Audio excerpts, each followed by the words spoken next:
Good afternoon, I'm Dan DeRose, and welcome to From Someone Who Knows. This is a chance for us to take a deeper dive into a story that's making headlines this week. We pick a different story every week, and you get to see more than you would on Channel 19. And Channel 19, we can get you 2-3 minutes worth of the story, but here you get whole interviews of people who know, people who are involved in whatever the big story is. And this week it is that massive substation explosion that happened Monday evening at about 6:47 to be exact, according to Cleveland Public Power. The explosion could be seen for miles and miles, and the problem is it sent out a surge of electricity to homes near Ohio City. It's kind of on the border of Ohio City in the Clark-Fulton neighborhood. And in some cases, as you're about to see, it blew meters, electrical meters, clean off of people's homes. The electrical 1 meter caught fire, started a fire in a home in that neighborhood. But it's also the damage that it did to the inside of people's homes. You can't have that much of an electrical surge without having problems. You can see the scorch marks on this one. You'll see another meter right there. Look at the damage to that. And we heard from the Cleveland Fire Department this week that it is pretty amazing that there weren't more house fires because of this, because of the incredible amount of electricity that surged to people's homes. The problem is now, and let's be very honest, we have covered natural disasters and issues with utility companies for years and years and years. And normally we get a very good response from utility companies. They keep us in the loop. That gives us the opportunity to keep you at home if it's your neighborhood in the loop. Cleveland Public Power and the response from them has been minuscule, to say the least. They have claimed to have at least had power back to almost everyone last evening. What we were told is that may have been about 100 customers. Think about the weather that has come overnight. We know in one case from a woman you'll hear from, she moved into that neighborhood just a short time ago into a revamped new home, and it blew out her furnace. Again, that amount of electricity that surges into a home is going to have an impact. First, we're going to listen to George Dinger. He has lived in that neighborhood for some time. He's going to describe what he heard, what he saw, and then you'll see the loss. He's going to lose everything in his refrigerator and freezer because of this. Take a listen to our first interview with George Dinger, who lives in that Ohio City neighborhood. I was getting ready to watch the Cavs game, and all of a sudden it was like Vietnam. I meant bombing. I meant all the wires and everything started coming down and everything, and this is what happens now. And I find out there was a fire around the corner here. I don't know if somebody got killed in there or whatever, but it was shut down for a while. Don't even have no power, so don't know if everything's gonna spoil or what. So what are you gonna do? You gotta deal with it. Crazy. Yes. Has Cleveland Public Power said anything? Cleveland Public Power hasn't been around at all. Not knocking on the doors or nothing like that. So we don't know what's going on with them. So there you go. And did do you know any information at all? Nothing at all. They didn't even come around. The power company was here, but it was the illuminating company was here. But like I said, they didn't knock on the doors or nothing to ask if everybody else was on right or whatever. So this is what happens. But they want you to pay your bills, but they don't come around and tell you anything. Crazy. So describe it again. It wasn't fire in your house. It just... No, there was a fire around the corner here, but like I said, they put it out there, but like I said, I don't know if anybody got killed around the corner there or whatever. Do they know that the fire was related, or nobody knows? Nobody knows. Yeah. It's like quiet. Again, that was an interview with George Dinger the morning after. This would have been Tuesday morning. Took us inside his home. He's going to lose everything in his refrigerator, obviously no power. And that is a situation many in that neighborhood are dealing with. Power being restored as quickly as they can. We can say about the only communication coming from Cleveland Public Power is tweets that they are putting out on X.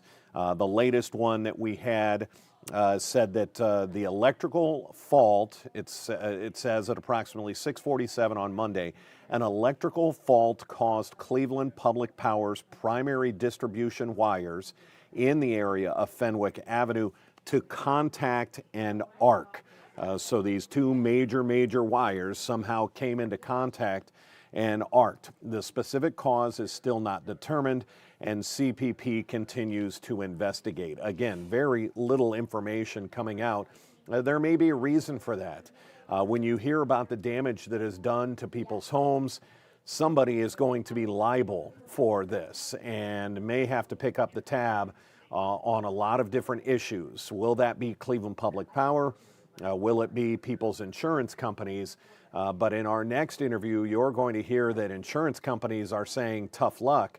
This is a problem because of Cleveland Public Power, and that's where the money needs to come from. That's putting homeowners in a really bad position. We're going to hear from one such homeowner on the other side of the break. We'll be right back.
And welcome back to From Someone Who Knows. We are listening to the neighbors in Ohio City who had their homes flooded with electricity on Monday evening after a substation explosion.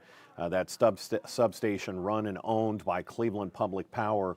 And unfortunately, some of the residents in that neighborhood feel they are not getting the response they deserve from Cleveland Public Power. This has been a major disaster. You're dealing with frigid temperatures, a major snowstorm overnight, and as you're about to hear, in the case of Molly Gennady, she lost her furnace in this. The power surge went straight to her furnace, and imagine dealing with the snow overnight without heat. So again, let's listen to yet another interview with a resident who just feels Cleveland Public Power needs to be doing more, especially when it comes to now dealing with insurance companies trying to get things fixed. You told me you've been here for like 6 months? Yeah, that's Gotcha. correct. I mean, I know it's been half a year, but how could you describe the fire that happened on the street and how it affected your home? Yeah, it definitely was a lot. I was actually in the middle of lifting in my basement, a few feet away from the fuse box, which turns out ended up being fried. But so I'm lucky, I didn't get electrocuted or anything like that with being so close to it. But yeah, I was middle of a shoulder press, had the dumbbell above my head, freaked out when it happened. Lucky didn't drop it on my head, but yeah, I ran upstairs and lights are flashing. I'm hearing like thuds from the side of the house. I look out the window and basically the street over here, it's like glowing orange. There's it looks like almost like a river of just like sparks heading towards the house. So it was freaking out quite a bit because it's all right, can't get out the front door if there's a fire because the sparks are right there. The back door is also connected. You gotta get through the garage to get through there. The electric's out, so it's that there's not a quick escape with all that. So needless to say, very overwhelming. I can't imagine what it's like that that moment of stress, knowing what's happening outside, what's happening inside? Yes, definitely. Yeah, adrenaline, like I feel like is like still has kicked in from all this. Like haven't had a chance to relax or process everything too much, but yeah. I understand. So tell me a bit about the status of your house right now in terms of power, heat, electric. Yeah, so basically as of like I'd say an hour or two ago, I finally got electric. So we got a guy who's actually working on the house down the street right now, but he basically is kind of hitting all the houses on the street one by one, turning, fixing our fuse boxes because they all got fried. So finally got power, but unfortunately my furnace broke. So now I'm in the process of, waiting for parts to come in for repairs with that. So it's looking like it's going to be anywhere from at least 2 to 3 days without power as we wait for parts to come in right now. Gotcha. 2 or 3 days without heat. Yeah, correct. Yes. Gotcha. Sorry. So, how have you had to make do so far? Yeah, so I'm lucky. A lot of friends in the area have been willing to help out. So, I'm staying with a friend in Brecksville right now because, it's not exactly livable in the house when it's, 50 degrees. Not to mention no power, so you can't cook, can't really, take warm showers or anything. So, making do by, staying at my friend's house. And luckily, this whole, block of houses right here, we've really kind of rallied together and, provided resources to people. So, neighbor right behind me, he set us all up with the electrician that's helping out with everyone. He connected me with the HVAC guy today who, has been going house to house, checking on all of our houses within this, 5 house area. So, definitely, trying to tackle one thing at a time right now. So, Molly, does Cleveland Public Powers provides electricity for you and the other houses here? They do, yes. Gotcha. What are your thoughts on the work they've done so far? I know that part of the reason we're here is just to check up to see how everything's going with bringing power back to people. Yeah, so I'd say they've, kind of immediately have tackled things. I know the morning after everything happened, they were replacing the electrical meter that blew up outside my house. So, they prepared us to get power quickly. It's a matter of, getting the damages fixed in our house. With that in mind, initially my insurance claim wasn't approved. And there was just kind of feeling what am I going to do? Because there's not exactly, they're not taking accountability for anything. We don't know what's the cause of this. So it's made it very uncertain with how am I going to be able to afford all these damages right now? And we haven't heard anything from them about, whatever has happened either. So. Gotcha. You answered a bit of my next question, that if there's any questions you have for CPP as we're still trying to figure out what caused this and how. It sounds like you have a list of questions already. Yes, definitely do. We've heard absolutely nothing. The only things we really have heard is just been, word of mouth from, things we heard from firefighters the initial night, or, Enbridge, who's been out here, taking a look at, making sure everything's okay with the gas. It's we don't know what's actually happened. We've tried to contact them, phone lines, nothing's coming through. My dad back in Chicago, he's been trying to help me out because my hand's been, filled. So he's been tweeting CPP. They've basically been directing them to call the phone number, which no one is answering. Or contacting our insurance companies who, haven't really been doing much help either. So, yeah. So I know the challenge is for the power to be fully back, for the heat to be back in general. Do you think you'll be able to power through for the rest of this week as all of that gets figured out? Yeah, just my mindset is just tackle one thing at a time. So it's I at least have electricity in the house right now.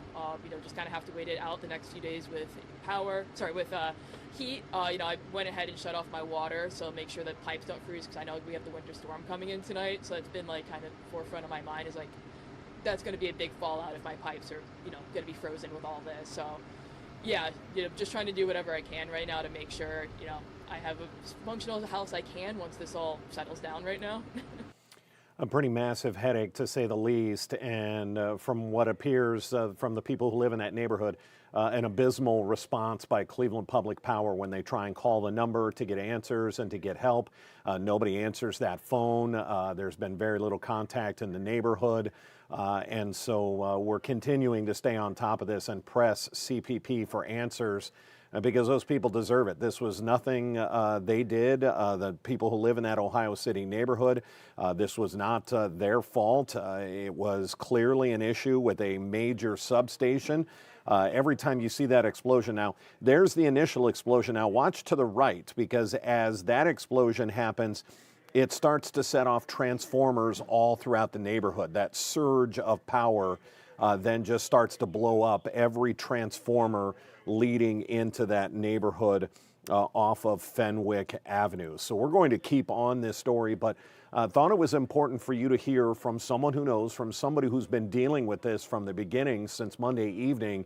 And here we are late in the week, and people still don't feel like they're getting answers from Cleveland Public Power. If we have any other news on this, we'll make sure to bring it to you on our app and on air on Channel 19. But again, that's the goal of From Someone Who Knows, to give the people a little bit more of a voice than we can do on Channel 19 just because of time constraints. Here is a QR code in case you're not watching this on your phone. Perhaps you're watching through our app. You can get to other episodes of From Someone Who Knows. Every week we pick whatever story is piquing interest, whatever is grabbing headlines throughout our area, needs maybe a little bit more attention. That's how we choose the story for the week, and this was clearly one that's not going away. If we have any other breaking news, it'll be here on our digital platforms. Otherwise, look for 3.5 hours of news and First Alert weather. Yes, it's been a major First Alert weather day here in Northeast Ohio, and you'll see all of that coming up at 3 o'clock on Channel 19. Until then, I'm Dan DeRose, and this has been From Someone Who Knows.